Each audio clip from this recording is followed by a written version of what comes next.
É que não tenho o microfone ligado, é por isso. Bom dia a todos. Uma grande alegria estar aqui convosco. Por favor, enquanto as nossas crianças estão se preparando, as que ficam a partir dos 6 anos também recebendo e preparando a folha de apoio ao culto, de apoio ao sermão, vamos abrindo as nossas Bíblias, porque hoje vamos estudar uma carta nova. É uma carta pequena, então iremos estudar e concluir o estudo da mesma no único sermão. A carta de 3ª de João. Ali no final da Bíblia, não é? Está Apocalipse. Antes do Apocalipse está Judas e antes de Judas está a carta de 3ª de João.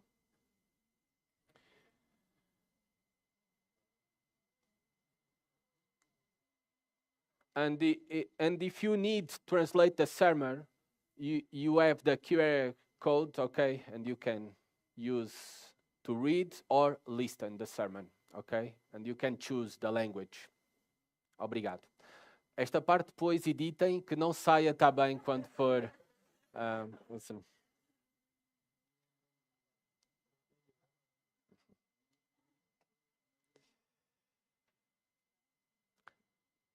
Quem é que já ouviu falar ou até jogou o jogo Quem é Quem? Levante o braço. Quem é quem?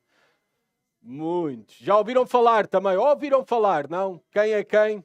Mas a maioria sim. A maioria já ouviu falar ou até jogou. Neste jogo Quem é Quem, no mesmo, é um jogo de mesa, está bem? Um jogo de mesa. No mesmo, cada jogador escolhe um cartão de uma personagem misteriosa. Misteriosa para os demais jogadores, que têm que adivinhar qual é. Em seguida, o jogo é algo muito simples de jogar. Entre os jogadores, eles fazem uso de perguntas em que a resposta só pode ser sim ou não. Por exemplo, a tua personagem é loira. Só pode responder o outro jogador sim ou não. Até que possa ser descoberto o vencedor. Ou seja, os demais jogadores tentam descobrir a carta do outro jogador. Quem é a personagem mistério? Bem, é claro que este não é o momento para jogarmos quem é quem. Não vamos jogar ao quem é quem. Mas sim, através do estudo da 3ª carta de João, nós vamos descobrir características específicas de 3 homens.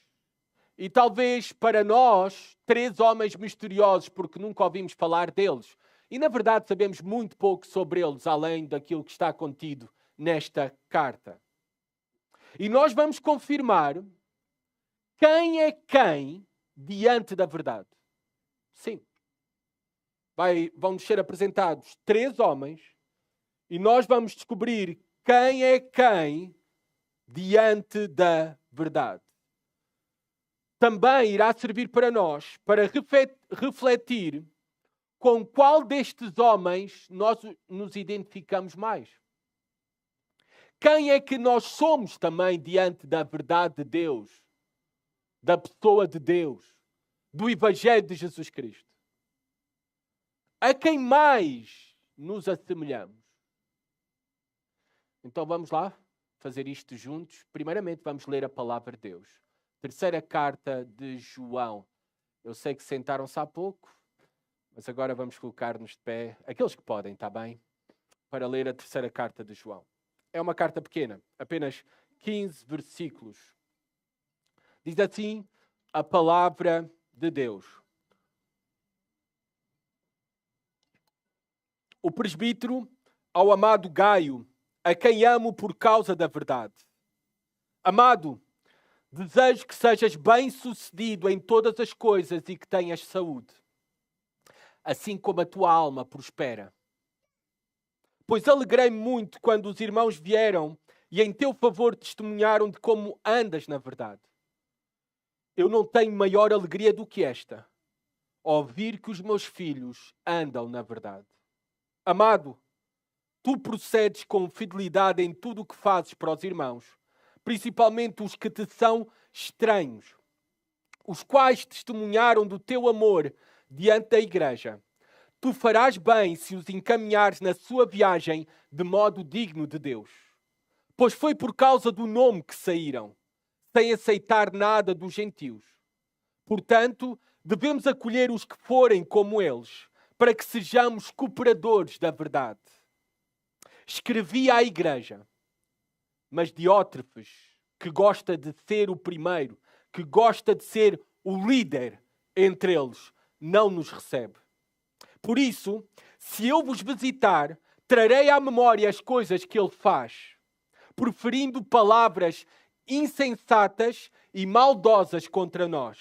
Como se isso não fosse o bastante, ele não recebe os irmãos, como também proíbe de fazê-lo os que querem recebê-los, e ainda os exclui da igreja. Amado, não imites o mal, mas sim o bem. Quem faz o bem é de Deus, mas quem faz o mal não viu a Deus. Mas, quanto a Demétrio, todos dão testemunho dele, até a própria verdade. Nós também damos testemunho, e sabes que o nosso testemunho é verdadeiro. Eu tinha muitas coisas para te dizer, mas não quero fazer isso com tinta e pena. Espero, porém, ver-te em breve e falaremos face a face. Paz esteja contigo. Os amigos te cumprimentam. Cumprimenta os amigos daí, um a um. Podem sentar-se, amados irmãos. Vamos então olhar para a primeira personagem que nos é apresentada nesta carta, o primeiro homem. Do versículo 1 ao 8, o primeiro homem que nos é apresentado é Gaio.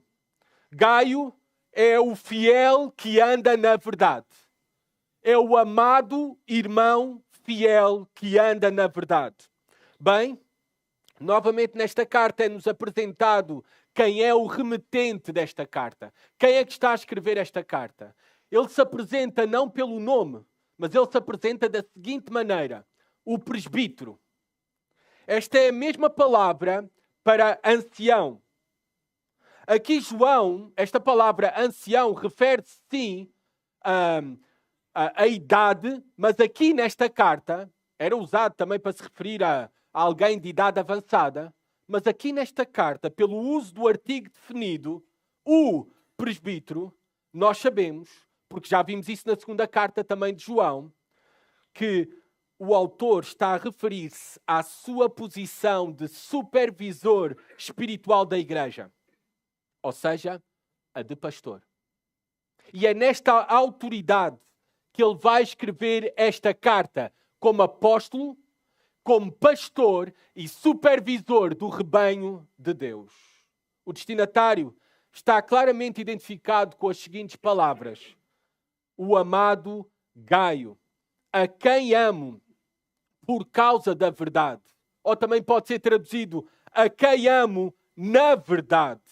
Nós já vimos isto. Para o apóstolo Paulo, a verdade é um tema central da vida cristã. Para o apóstolo Paulo, não, João, peço desculpa. Para o apóstolo João, a verdade é um tema central nas suas cartas, nas suas 3 cartas. Nós estamos na 3ª carta. A quem amo na verdade. O apóstolo João está-se a referir àqueles que têm o Espírito da verdade. Por outras palavras, aqueles que têm o Espírito de Cristo. Porque a verdade para nós é uma pessoa. É Jesus Cristo. Ele próprio se apresentou assim para nós. Eu sou o caminho, a verdade e a vida. A verdade são as palavras de Jesus Cristo. As palavras de Deus. Aqueles que permanecem na palavra de Cristo, na palavra da verdade. É estes. E é este, de forma específica, que João destaca que ama. O amado Gaio. Para João, tal como já vimos na segunda carta, na sua segunda carta, para João, o apóstolo João, não pode existir verdade sem amor e amor sem verdade. Isso não existe. Verdadeiro amor, eu estou a falar. Não pode existir verdade sem amor e amor sem verdade, porque o verdadeiro amor vem de Deus. Só aqueles que conhecem a Deus podem amar de verdade.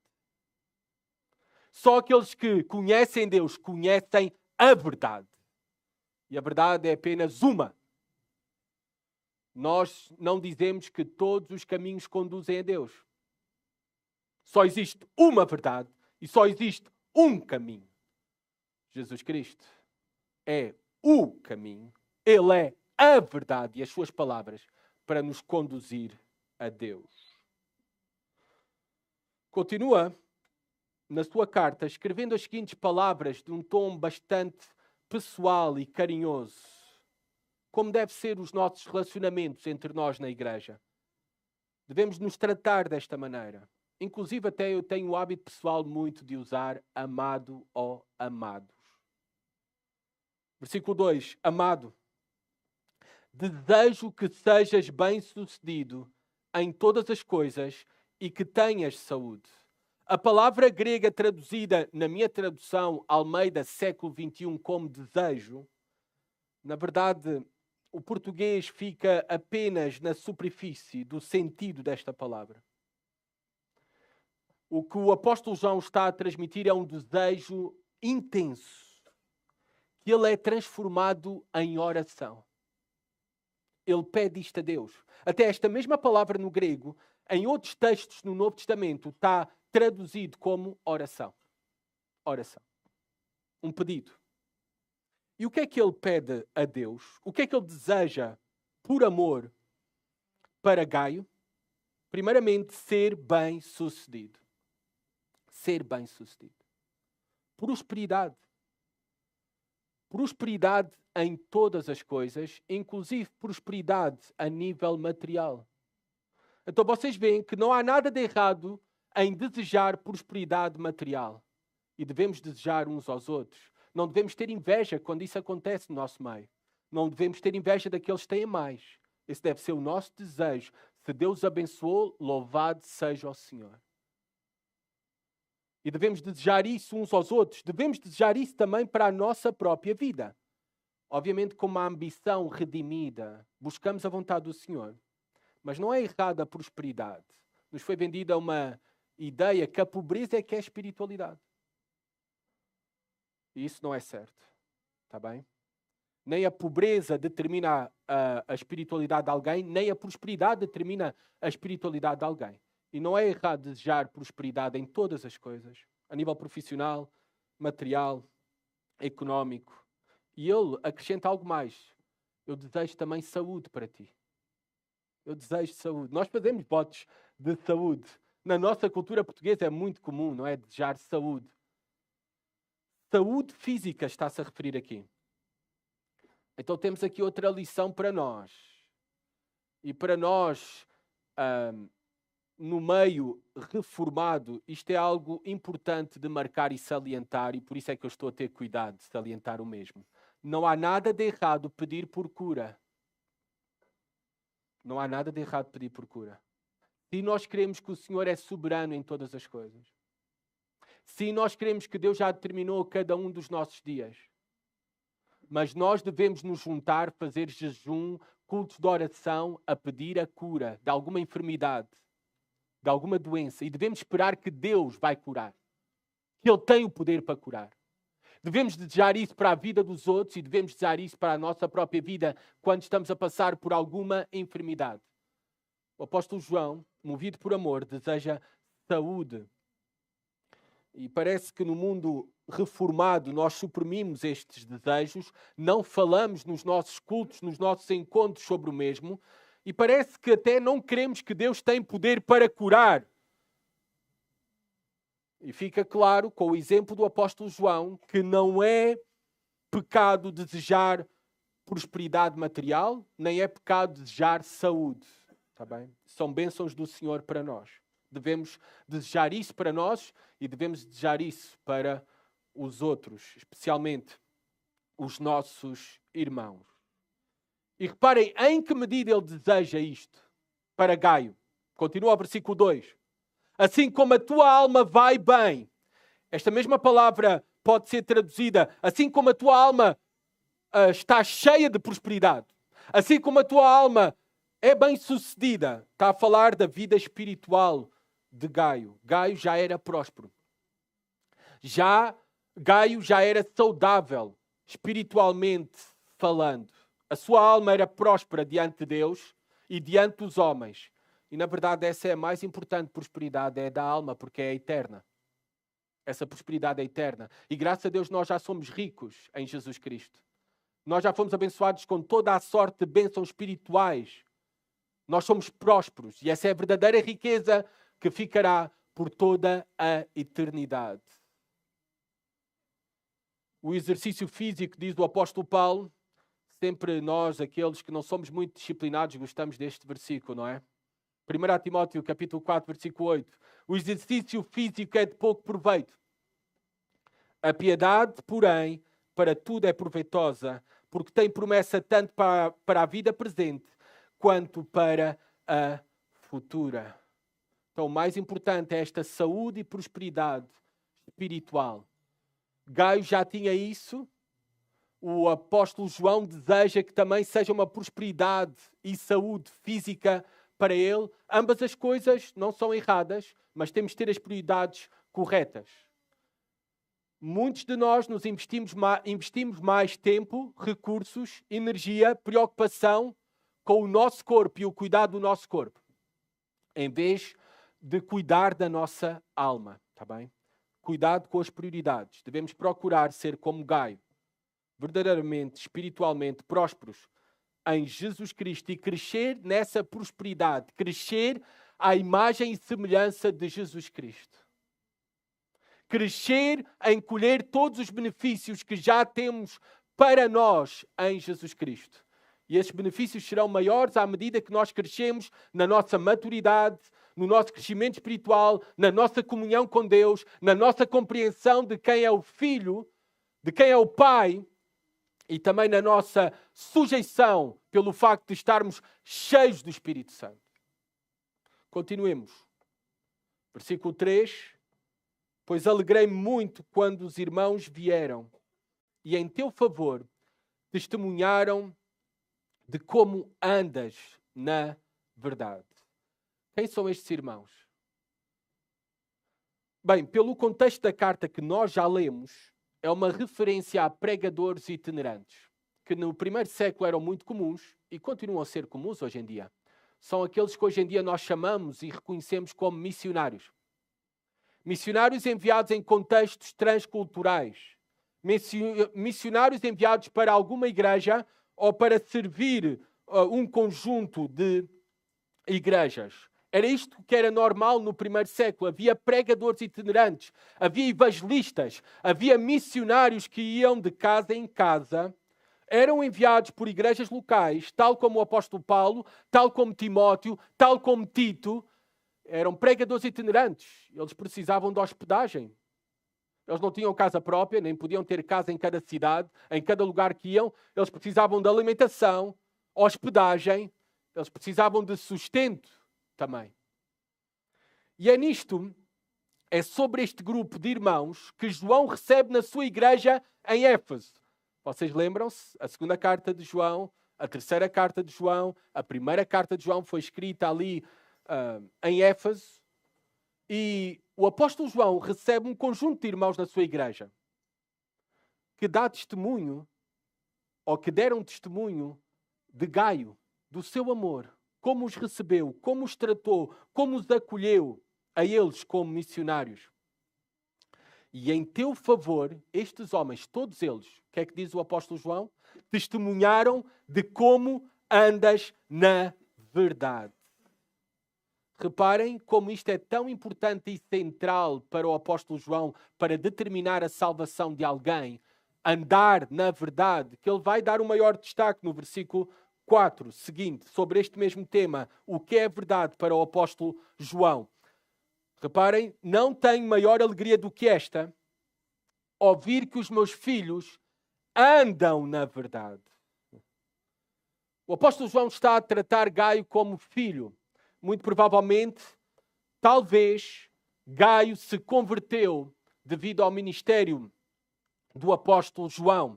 E por isso o trata aqui como filho espiritual. Tal como o apóstolo Paulo também trata desta maneira a Timóteo, como filho espiritual. Mas reparemos em algo muito importante. que está destacado neste versículo.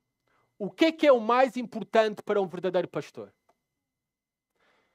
O que é o mais importante no ministério pastoral para um presbitério de uma igreja?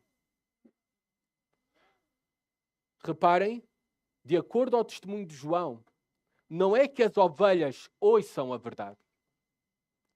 Hoje todos vocês estão a ouvir a verdade, a palavra de Deus. O alvo da pregação também não é apenas que ouçam, é que entendam a verdade. É por isso que me esforço de tentar explicar da melhor maneira, com o auxílio do Espírito Santo, a palavra de Deus para vocês. Mas isso também não é o mais importante. Que vocês entendam a verdade também não é o mais importante. O que é o mais importante para um pastor? O que é o mais importante no ministério pastoral? É que obedeçam à verdade. Não é que apenas ouçam, não é que apenas entendam a verdade, mas que obedeçam à verdade. Nada dá-me mais tristeza no meu serviço pastoral, no meu ministério pastoral, que ver a indiferença das pessoas. Nada dá mais tristeza à minha alma do que ver a rebeldia das pessoas em relação a mim. Não! Eu sou apenas um mensageiro. Em relação à verdade. Em relação à palavra de Deus. A minha alma sangra por dentro quando testemunha a destruição que o pecado faz por rebeldia. Destrói vidas, destrói casamentos, destrói famílias, destrói testemunhos de uma igreja. Destrói harmonia, paz. Mas por outro lado, o maior encorajamento para um pastor é ver a igreja, cada um em particular, cada um dos seus membros, a caminhar em obediência. E a sua maior alegria é ver os frutos da verdade na vida de alguém. Para o apóstolo João era isto. E deve ser assim para todo aquele que é verdadeiro pastor. Porque a verdade não é algo para apenas crermos. A verdade é algo para nós vivermos. É por isso que João e também o apóstolo Paulo, nós encontramos andar como uma metáfora no Novo Testamento para a vida cristã. Este andar dá a ideia de permanecer na verdade. Viver na verdade. Dando testemunho da verdade com a sua boca, mas também com a sua vida. Com os seus casamentos. Com a sua paternidade. Com a sua maternidade. Com a sua obediência aos pais. Reparem como Gaio dava testemunho que ele permanecia na verdade, que ele andava na verdade e que ele era da verdade. Que ele era verdadeiramente convertido, salvo. Reparem o que o apóstolo João vai destacar no versículo 5. Amado, tu procedes com fidelidade em tudo o que fazes para os irmãos. O apóstolo João está a dar um grande encorajamento, um grande elogio a Gaio, reconhecendo o seu trabalho, as suas realizações fiéis em favor dos outros, em favor dos irmãos. E estes irmãos, pensem comigo, principalmente os pregadores itinerantes, principalmente os missionários, principalmente os ministros do Evangelho. É este o contexto aqui na carta. Mas agora eu quero falar sobre um assunto que não é o principal, mas eu não resisto, porque isto toca tanto, bate tanto com a nossa cultura portuguesa. Não é muito falado no meio evangélico em Portugal sobre elogios. E nós vemos que o apóstolo João começa por elogiar a Gaio. Os elogios devem ser usados nos nossos relacionamentos como meio para o encorajamento. Uma igreja que ama é uma igreja que encoraja. Uma igreja que encoraja é uma igreja que elogia. Não é bajulação, não é dar graxa, não é lisonja. Isso é pecado. Estamos a falar de elogios sinceros, verdadeiros, com o alvo de encorajar aquela pessoa a permanecer na verdade e a praticar e a frutificar mais em boas obras. Uma igreja que ama é uma igreja que encoraja. Uma igreja que encoraja, necessariamente, é uma igreja que elogia. Que elogia. E nós vemos ao longo do Novo Testamento vários exemplos de elogios sinceros e piedosos. Nós não temos tempo de ir a outras partes da Bíblia. Temos que nos concentrar no estudo desta carta. Mas nós temos o apóstolo Pedro, para aqueles que estão a tomar nota, a elogiar Silvano por ser um irmão fiel.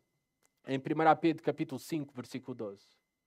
Agora querem ver dois exemplos na mesma carta, ao final, numa despedida da carta do apóstolo Paulo, dois exemplos de elogios específicos e como o apóstolo Paulo tinha esta prática de elogiar homem e mulher no seu serviço ao Senhor. Vamos a Romanos, deixem aqui a marca em 3 João.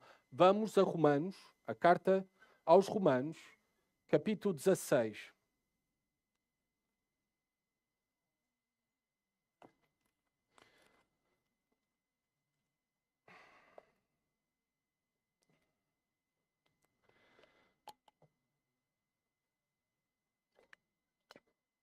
Romanos, capítulo 16.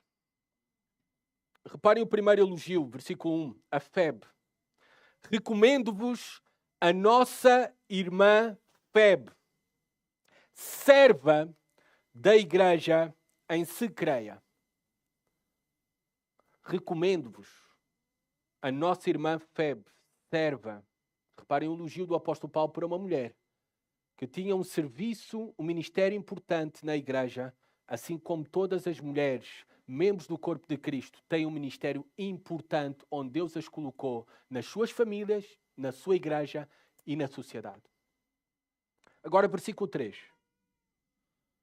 Reparem. Cumprimentai Priscila e Áquila, meus cooperadores em Cristo Jesus. Menciona um casal agora, elogiando eles que são cooperadores. Eles cooperam, eles apoiam. No meu trabalho, no meu ministério, na pregação do Evangelho. Nós vemos que Gaio é digno de ser elogiado por causa das suas obras. As suas obras em favor dos irmãos eram marcadas por fidelidade em tudo, diz o apóstolo João. Por causa que ele era fiel na prática da hospitalidade em receber estes irmãos. Nós vamos ver o contexto. Já lemos o contexto da carta. É isso que é destacado. Ele seguramente cuidava dos enfermos. Visitava os mesmos. Ele generosamente também ofertava em caso de necessidade específica destes irmãos que eram peregrinos, que eram pregadores, ministros do Evangelho, missionários. Ele trabalhava em prol daqueles irmãos, não por obrigação ou porque recebeu algum ministério oficial designado pela igreja. Não sabemos, não temos a certeza se este era o caso de Gaio. Não nos diz que ele era um presbítero, nem nos diz que ele era um diácono na igreja. João tem o cuidado de escrever e encorajar Gaio pelo seu testemunho fiel. Para com quem? Serviço, trabalho a quem, diz o texto, principalmente os que te são estranhos. Ou também podemos traduzir aqui aqueles que são estrangeiros. No original não diz principalmente, ok? A ideia no original é que ele faz bem a todos, independentemente da etnia, independentemente de qual era o povo, independentemente se os conhecia ou se eram desconhecidos. São irmãos em Cristo, andam na verdade, são pregadores da verdade, então eu vou cuidar deles. Não importa. Não importa o país, não importa se é português, se é brasileiro, se é chinês, não importa. Este era o testemunho de Gaio, ele não fazia acepção de pessoas. E não devemos também nós, como igreja, de o fazer. Nem por classe social, nem por etnia, nem por passaporte, nada. Nada. Porque nós aprendemos isso do nosso próprio Deus e nós somos chamados a imitar a Deus. Romanos, capítulo 2, versículo 11, não tem que abrir, diz, porque para com Deus não há acepção de pessoas. A salvação é para todos. Todos. É por isso que em Apocalipse nós temos uma visão que de toda a tribo, de toda a língua, de toda a etnia, de todos os povos, estará reunida uma grande congregação por toda uma eternidade, porque Deus não faz acepção de pessoas. Nós não devemos fazer acepção de pessoas. Não devemos tratar as pessoas por causa da sua etnia de maneira diferente.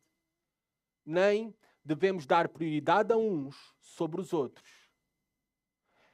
Esta frase que hoje politicamente nós ouvimos, primeiro os portugueses, ela não tem lugar aqui na igreja. Não tem lugar. Esta não é uma mensagem cristã. Nós vemos que não fazemos acepção de pessoas. E nós somos chamados a servir todos. Porque é isto que aprendemos da parte do nosso Deus. Portugueses primeiro não é pensamento para usarmos na igreja, nem é linguagem para termos na igreja. Vocês veem que eu não bato só na esquerda, já viram? Também na direita. Os quais testemunharam do teu amor diante da igreja. Estes missionários perante a igreja de João testemunharam do amor de Gaio por eles e por todos os irmãos. Versículo 6, voltando ali à carta de 3ª a João. Tu farás bem se os encaminhares na sua viagem de modo digno de Deus. Tu farás bem é uma expressão idiomática no grego que, na verdade, o sentido é por favor. Na verdade, é um pedido que está a fazer o apóstolo João a Gaio. Por favor, continua a fazê-lo. Continua a cuidar destes irmãos, destes pregadores da verdade, destes missionários. Por favor, continua a praticar a hospitalidade para com eles. Porque é este o sentido. Se o encaminhares na sua viagem, é para recebê-los bem, mas também para dar a provisão necessária para chegarem à outra cidade, para chegarem à outra igreja. A hospitalidade era algo culturalmente esperado no século I, no primeiro século. Quando João escreve esta carta, a hospitalidade era algo esperado naquela cultura. Por não cristãos. Mas o apóstolo João e o ensino das Escrituras para nós como cristãos é que a hospitalidade para nós é um dever.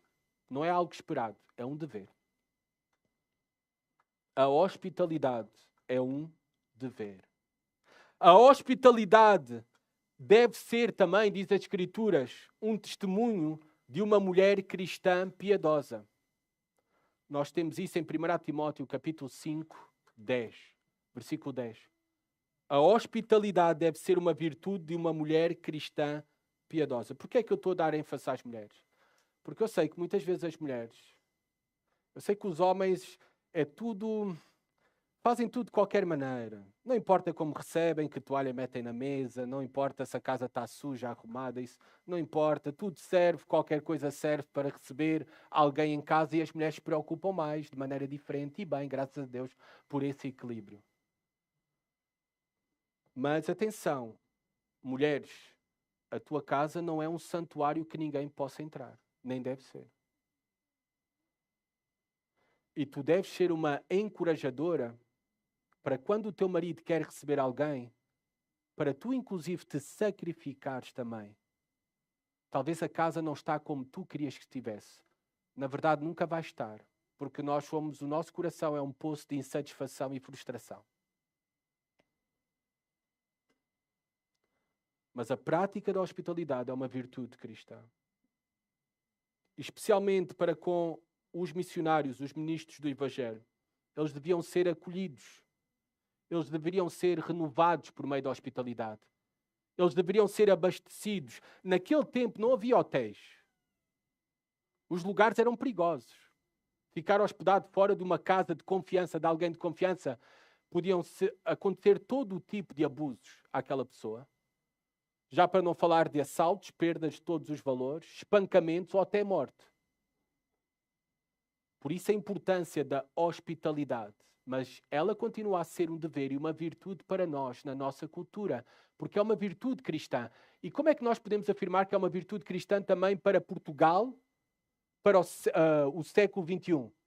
Porque é um dos requisitos para os anciãos e presbíteros. Sede hospitaleiro. Ele tem que ser hospitaleiro. É uma virtude cristã que não tem a ver com a cultura, não tem a ver com o tempo. Deixem-me fazer aqui uma aplicação bem prática. Talvez hoje é um bom domingo para tu convidares alguém para ir almoçar à tua casa. Alguém talvez até que está aqui pela primeira vez. Mas só pelo simples facto que tu amas o próximo. E tu amas compartilhar a verdade. Até pode ser que nem conheça a Jesus Cristo como Senhor e Salvador. Mas tu amas compartilhar a verdade, tu vais convidar. Ou então, é alguém que nos visita aqui pela primeira vez e tu vais convidar para almoçar à tua casa porque tu amas aqueles que andam na verdade. Aqueles que confessam a verdade também. 3 razões são dadas aqui para apoiar os missionários. 3 razões são dadas aqui para apoiar os servos fiéis do Senhor. Os ministros do Evangelho. Versículo 7, reparem. Primeiramente, o apóstolo João diz a Gaio, deves-te continuar a apoiar, por meio da hospitalidade e a cuidar deles, destes irmãos, por causa da dignidade do seu trabalho. Reparem o que diz o versículo 7. Foi por causa do nome que saíram. E eu creio que aqui o nome é uma referência específica a Jesus Cristo. Sabemos que naquela cultura, a cultura do primeiro século, a cultura, por exemplo, judaica, o nome de alguém estava essencialmente ligado à sua identidade. É por isso que os nomes eram mudados, alterados, e temos vários exemplos disto mesmo ao longo das Escrituras. O nome de Jesus representa tudo o que ele é. Nós sabemos o que é que significa o nome de Jesus. Obviamente, Jesus é a forma latina do grego, que nós dizemos Jesus, que vem do hebraico Joshua ou Jeshua. É o nome que significa Yahvé, ou Javé, ou Jeová, ou Yahweh. Ninguém sabe como se pronuncia. Quem disser que sabe está a mentir, tá bom? Que significa Jeová é salvação. Yahvé é salvação. E nós devemos de apoiar os missionários, os pregadores da verdade, aqueles que saíram por causa de Jesus Cristo. Ou seja, aqueles que são fiéis testemunhas da verdade, do Evangelho de Jesus Cristo. E esta é uma exortação para todos nós, como igreja, comunitariamente e individualmente. Tu não olhas para o trabalho dos pastores, dos ministros do Evangelho, o trabalho dos missionários, e eu estou a falar missionários, não mercenários. Porque há muitos mercenários por aí. E há muitos que são reconhecidos como missionários, mas não fazem a obra efetivamente missionária, de ser testemunhas de Jesus Cristo, de pregar o Evangelho de Jesus Cristo. Porque é isso que é um missionário. Ou foi para isso que foi enviado. É isso que vemos nas Escrituras. Se nós não olhamos para o trabalho dos ministros do Evangelho como dignos do nosso apoio, como dignos de nós participarmos no mesmo como igreja, como dignos do nosso encorajamento, então o teu coração, à luz das Escrituras, ele está seriamente doente. Porque isso é um sinal que tu não desejas promover a verdade, tu não amas a verdade. Por outras palavras, tu não estás preocupado com a glória de Cristo. Porque Ele é a verdade. Segunda razão que o apóstolo João dá para apoiarmos os servos fiéis do Senhor. A segunda razão é a ausência de apoio por parte do mundo. O apóstolo João diz, porque eles, sem aceitar nada dos gentios. No sentido no original nada receberam dos gentios. Ou seja, João está a fazer referência àqueles que não são parte do povo da aliança de Deus e como tal, como não são parte, eles também não contribuem e não têm o porquê de contribuir. Não é da responsabilidade deles, daqueles que não são parte do povo da aliança com Deus, de ajudar, de apoiar, de contribuir para o ministério do Evangelho e para o sustento dos trabalhadores do Evangelho. Mas nós temos essa responsabilidade. Sabem porquê? Porque através destas palavras do apóstolo João, se nós não o fizermos, ninguém o fará. Se nós, como igreja, não sustentarmos os ministros do Evangelho, os pregadores, os missionários, ninguém o fará. E é a nossa responsabilidade. A Bíblia fala sobre isso. Não é o foco principal da mensagem, obviamente, de hoje, mas em 1 Timóteo 5, versículo 17 a 20, se tu estás a tomar notas, a Bíblia fala claramente, o apóstolo Paulo ali, claramente na sua carta a Timóteo, diz que aqueles que fielmente pregam a palavra de Deus são dignos de compensação financeira, de sustento. No antigo catequismo cristão do primeiro século, muito interessante, chamado Didaquê, talvez já ouviram falar do mesmo, este documento também é chamado a Instrução dos 12 Apóstolos.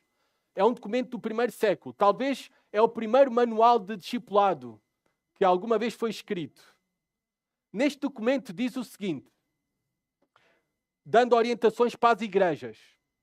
Recebamos todo o apóstolo. Naquele tempo ainda havia apóstolos no primeiro século. O apóstolo João era um deles. Recebamos todo o apóstolo, mestre e evangelista quando chegue como se fosse o Senhor. Mas não deve ficar mais de um dia. Não obstante, em caso de necessidade, também que fique para o dia seguinte. Se fica 3 dias, se trata de um falso profeta.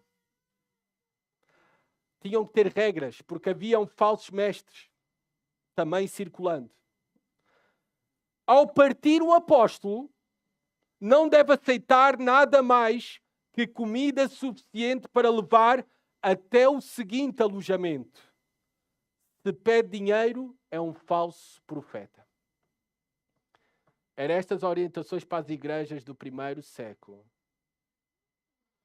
Amados, é por isso que eu creio que a nossa prática de ministros do Evangelho não é pedir dinheiro. Tu pedes a Deus. Mas é responsabilidade da igreja de sustentar. É responsabilidade da igreja de cuidar. É responsabilidade da igreja de dar as condições. Da igreja, eu estou a falar da igreja local, juntamente com a igreja universal, é da nossa responsabilidade. Agora, também não é para receber, apoiar, sustentar ou hospedar qualquer um. Na segunda carta de João nós vimos, os falsos mestres nem é para dar as boas-vindas, nem os convites para comer, deixa passar fome. Não os recebas na tua casa. Isto é muito importante e deixem-me novamente frisar isto. Esta semana nós ouvimos a notícia, vou dizer porque é um falso mestre, não tenho nenhum problema de dizer. Benny Hinn, não é deste movimento neocarismático, neopentecostal. Benny Hinn anunciou o seu segundo divórcio, segunda vez que se divorcia. Tenho a certeza que hoje a sua igreja, as instalações da sua igreja estão cheias. Porque há muitos que continuam a apoiar esses falsos mestres. Eles são culpados e são responsáveis por alimentar, cuidar, pagar. É um teleevangelista, entre aspas, mais famoso que existe, Benny Hinn. Esta semana anunciou o segundo divórcio. O primeiro divórcio dele, sabem, foi cedeu por causa que a mulher o descobriu no hotel com outra mulher. Isto é sabido, ele confessou. Mas os bancos das instalações da sua igreja continuam cheios. Todos estes que se sentam, que aplaudem, que compartilham postes dele, que ouvem os seus sermões, que dão ofertas e dízimos, são falsos irmãos. Eles estão a apoiar falsos mestres. Eles estão em desobediência à verdade. De acordo à leitura e aquilo que aprendemos da segunda carta de João. Agora, por isso é que eu digo que não é para nós recebermos como igreja, nem apoiar, nem sustentar a qualquer que se diz missionário. Sabem quantos missionários são apresentados? Eu nem oro por eles. Quantos que me são apresentados, quantos me escrevem por e-mail, eu nem oro por eles. Não é pelo facto de apresentar um lindo projeto em PowerPoint ou vídeo que nós dizemos, está muito bom, é este mesmo que vamos apoiar. Não. A nossa igreja, o conselho de igreja, tem decisões, quando apresenta algum nome aqui à frente dos irmãos para considerarem, ou dá oportunidade a alguém, como vai acontecer no próximo domingo, que o pastor André Oliveira estará connosco e falará do projeto missionário, nós conhecemos a vida, a família, a igreja, o ministério daquele irmão. É por isso que ele vem aqui falar. Nós devemos de apoiar aquele que é verdadeiramente servo fiel do Senhor. Aquele que tem bom testemunho dos de dentro e de fora. Aquele que foi enviado por uma igreja local. Quantos missionários estão aí e tu perguntas, que igreja é que te enviou? Não, Deus falou comigo. Eu tinha esse desejo no coração, foi Deus que falou comigo.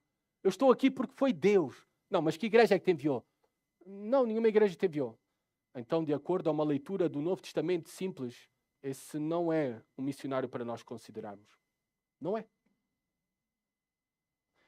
Também, o missionário deve estar envolvido em pregar o Evangelho de Jesus Cristo. É isso que deve fazer o missionário. Nós não apoiamos, podemos apoiar como hoje compramos bolo, café para apoiar o apoio social. Missionários que se apresentam, que têm trabalhos sociais, por muito dignos que sejam e necessários, nós não os consideramos como missionários do Evangelho de Jesus Cristo. Está excelente como trabalhadores de organizações sem fins lucrativos. Não há nada de errado nisso. Mas não como missionários do Evangelho. Porque missionários do Evangelho são chamados a proclamar e a testemunhar da verdade do Evangelho de Jesus Cristo. Missionários, eles devem ter como prioridade no seu ministério a plantação de igrejas ou a edificação de igrejas. E são estes que nós apoiamos como igreja. E eles também devem dar provas que realmente têm necessidades. Eu não tenho nenhum problema que missionários, pastores, vivam numa boa condição, numa boa casa, num bom apartamento, se o Senhor abençoa. Mas é responsabilidade da igreja, das igrejas, apoiar missionários que, na verdade, não estão a enriquecer à custa de... E vivendo num padrão elevado que está fora completamente da realidade. Esses não devem ser considerados do nosso apoio. Nós, então, voltando aqui à carta de 3 João, devemos cooperar com a verdade. E uma das maneiras que o apóstolo João está a dizer e a reconhecer Gaio é que ele coopera com a verdade, porque ele tem a disposição que todo verdadeiro cristão deve ter, por oração, por encorajamento, por sustento, por hospitalidade, por generosidade, em abençoar os outros. E nós sabemos que se nós abençoamos os outros, nós também seremos abençoados. E há uma promessa para isso. Querem ver onde? Por favor, acompanhem-me ao primeiro livro do Novo Testamento, Mateus capítulo 10.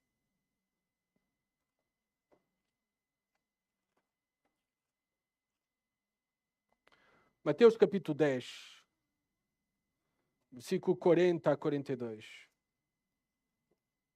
Diz assim a palavra de Deus. Está o nosso Senhor Jesus Cristo a falar. Quem vos recebe, recebe a mim.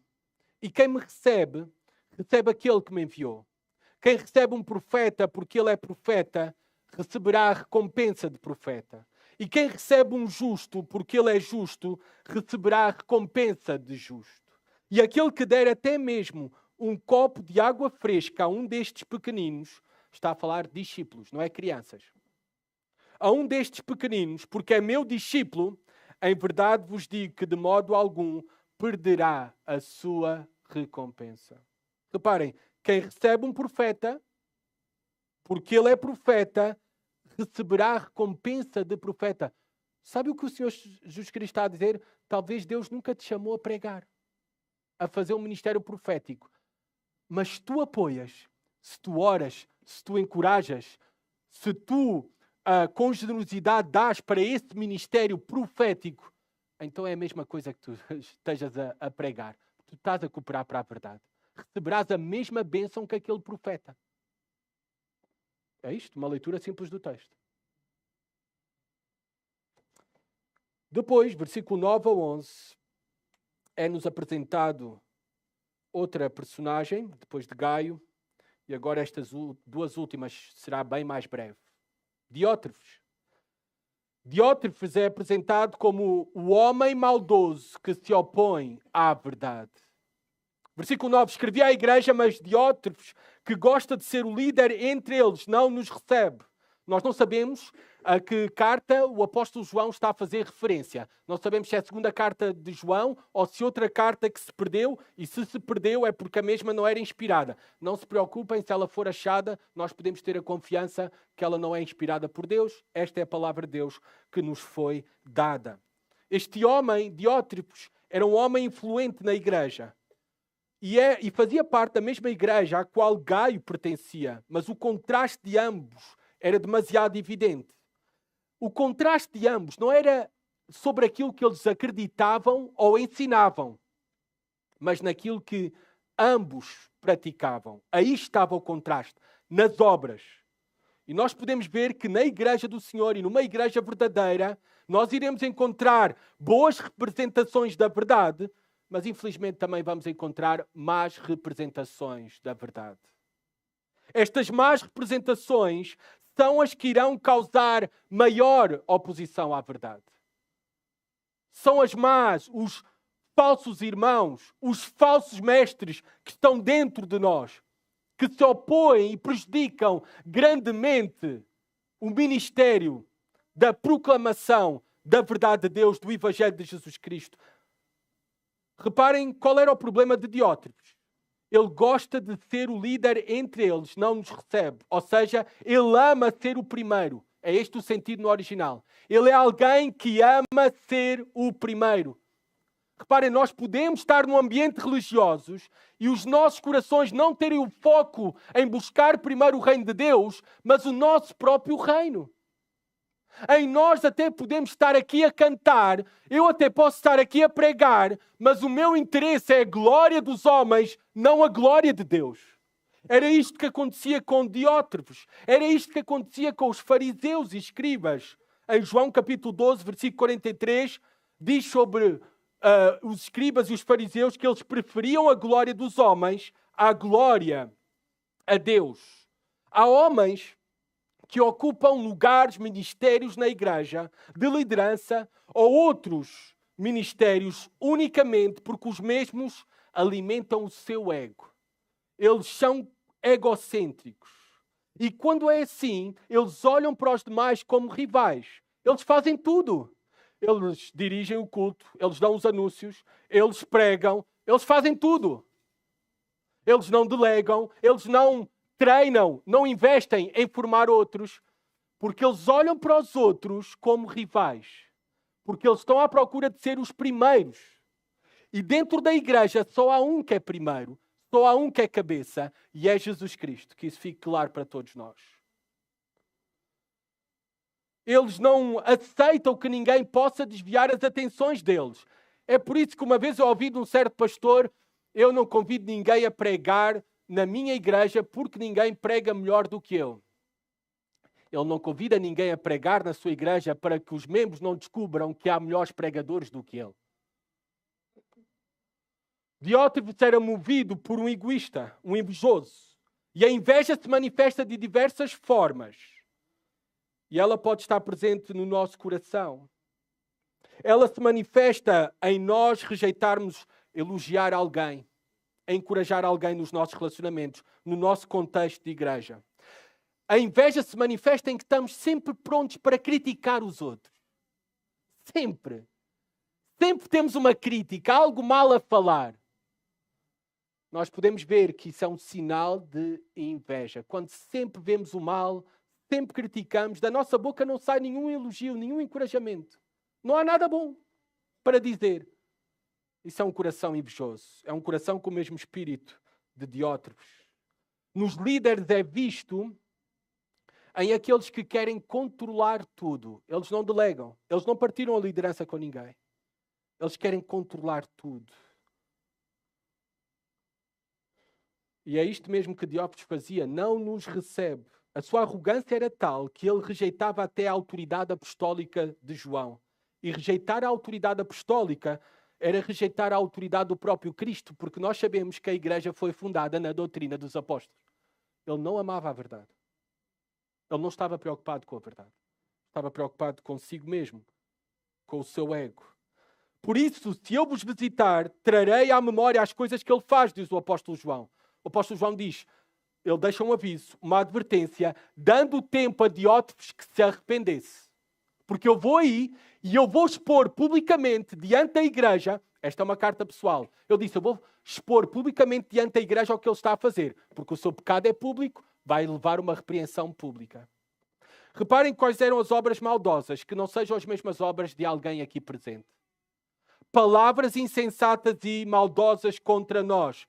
Ou seja, Diótrefes fazia uso da murmuração, difamação e calúnia. Era uma prática contínua para destruir o carácter do apóstolo João. Diótrefes queria destruir o carácter do apóstolo João. Queria destruir o carácter dos outros, claro, para que assim a igreja... Não, nós precisamos é de ouvir Diótrefes. Ele é que é um homem sério. Ele é que é um homem verdadeiro. Os outros são maus. Isto é o que fazem pessoas maldosas, invejosas. E isto acontece dentro da igreja. E há, infelizmente, vários Diótrefes. Ele não recebe os irmãos. Está a falar daqueles que eram mestres da verdade, missionários, pregadores do Evangelho. Não os recebe, não pratica a hospitalidade. E não só. Ele não deixa fazer. Ele não faz e nem deixa fazer. Nem deixava fazer aqueles que queriam receber falsos mestres, peço desculpa, pregadores verdadeiros do Evangelho. Ele não deixava. Ele tinha uma influência, um poder da igreja que não sabemos como é que ele alcançou esta influência e poder. Na mesma igreja de Gaio. Nós não sabemos, mas tinha. Até ao ponto que ele pessoalmente excluía irmãos. Vai-te embora, sai daqui. Tinha esse poder. É isso que diz o texto. Não os deixa receber os verdadeiros pregadores do Evangelho e os expulsa da igreja. E reparem, versículo 11, João nos ensina um julgamento básico a fazer. Amado, não imites o mal, mas sim o bem. Quem faz o bem é de Deus, mas quem faz o mal não viu a Deus. Este é um julgamento básico que todos nós devemos fazer. Somos chamados a sermos imitadores de Deus. E nós temos em Jesus Cristo o exemplo perfeito a imitar. E a prova de facto que somos seguidores de Jesus Cristo não está no facto de termos sido batizados, de participarmos da ceia, de termos um ministério na igreja. Diótrefes tinha tudo isto. Também não está no facto de imitarmos as mesmas palavras de Diótrefes. Parece João não tem nenhuma crítica em relação ao ensino, àquilo em que acreditava Diótrefes. Não há. A crítica de João estava no facto de imitar, ou seja, as obras. Se imitamos verdadeiramente a Deus, nós imitamos as suas obras, as obras de Jesus Cristo. As obras de humildade, de amor, de entrega, de sacrifício, de perdão, de graça, de verdade. Essas obras devemos imitar. Se somos verdadeiramente imitadores de Jesus Cristo, seguidores dele. Porque o apóstolo João diz, quem faz o mal não viu a Deus. Por outras palavras, quem faz o mal permanece cego no seu entendimento, ainda não conheceu a Deus e ainda não conheceu a Jesus Cristo como Senhor e Salvador. A verdadeira prova moral, ou seja, a verdadeira prova da verdadeira fé é a prova moral. Não é apenas aquilo que dizemos, mas é como vivemos, aquilo que fazemos, as nossas obras. É interessante que este é um destaque ao longo das Escrituras. Nós não somos salvos pelas boas obras. O mesmo texto que diz isso, porque pela graça sois salvos, por meio da fé. E isto não vem de vós, é dom de Deus para que ninguém se glorie. Estou a citar Efésios 2, versículo 8 e versículo 9. Mas versículo 10 diz que nós fomos salvos para boas obras. As boas obras dão provas da nossa verdadeira fé. Versículo 12, Demétrio é-nos apresentado. Mas quanto a Demétrio, todos dão testemunho dele, até a própria verdade. Nós também damos testemunho e sabes que o nosso testemunho é verdadeiro. Há quem diga que Demétrio, que é aqui apresentado para nós como a testemunha confirmada pela verdade. A testemunha confirmada pela verdade. Há quem diga que ele foi o responsável por entregar esta carta a Gaio. Mas reparem dois contrastes que o apóstolo João apresenta nesta carta a Gaio.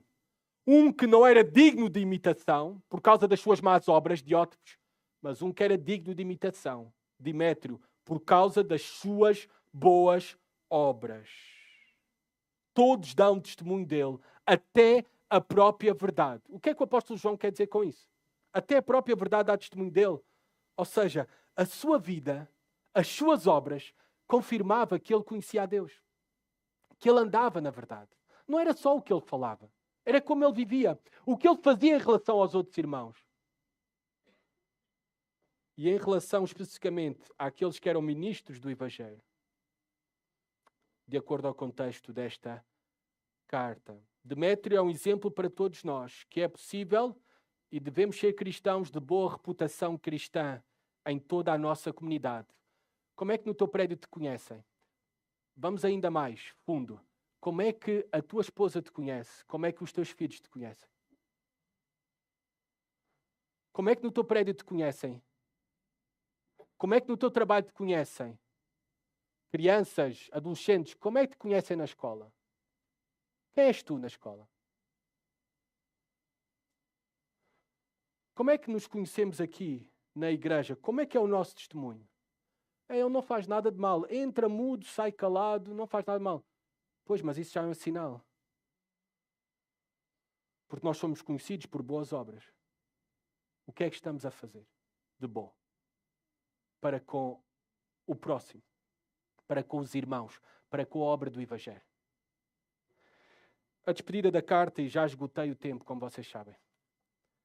A despedida da carta é uma despedida bem normal e muito semelhante à terceira carta de João. O apóstolo João deseja falar face a face porque há coisas que não é para falar no WhatsApp, como nós sabemos bem. E ele tinha muito para falar. Naquele tempo talvez também não tinha WhatsApp, não dava para fazer videochamada. E não há nada como a comunhão presencial. Devemos procurar estar juntos, partilhar a vida juntos, presencialmente. Nada substitui isso. Versículo 15, paz seja contigo. João usa paz para relembrar que ele já tem a paz com Deus e essa paz agora também pode ser desfrutada na sua própria vida e nos seus relacionamentos. Paz seja contigo. Ele estava num ambiente que, como nós sabemos, com Diótrefes, estando perto de alguém assim, é um ambiente perturbador. É um ambiente que ameaça a harmonia. Ameaça a harmonia. Mas paz seja contigo, diz o apóstolo João. Aquilo que nós vemos nesta carta, prestem atenção, por favor, é que a verdade, ela vai enfrentar sempre oposição, mas ela será confirmada por vidas fiéis. A grande pergunta esta manhã, tu conheces a verdade? Tu já conheces Jesus Cristo, o Filho de Deus, aquele que se encarnou para viver uma vida perfeita, para nos tornar, para se tornar o nosso perfeito representante, para morrer em nosso favor, pelos nossos pecados, para pagar o preço que nós não poderíamos pagar, para a nossa redenção, para a nossa salvação, para que assim pudéssemos ser aceitos por Deus como seus filhos. Tu já conheces esse Jesus Cristo? Tu crês de todo o coração? Já o abraçaste como teu Senhor e Salvador? Porque Ele é o caminho, a verdade e a vida. Ninguém vai ao Pai senão por Ele. Andar na verdade, como nós vimos, é andar nas mesmas boas obras de Jesus Cristo. Tu amas os discípulos do Senhor Jesus Cristo? Tu apoias a pregação da verdade?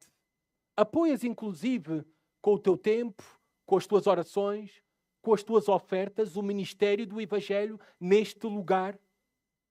Tu praticas a hospitalidade para prover a renovação, descanso e provisão para outros? Tu és marcado pela humildade ou pelo orgulho, como Diótrefes? Ou pela humildade de Gaio e Demétrio? Tu és marcado, a tua vida é marcada por serviço ou, na verdade, por domínio, por controlo, por querer ser o primeiro?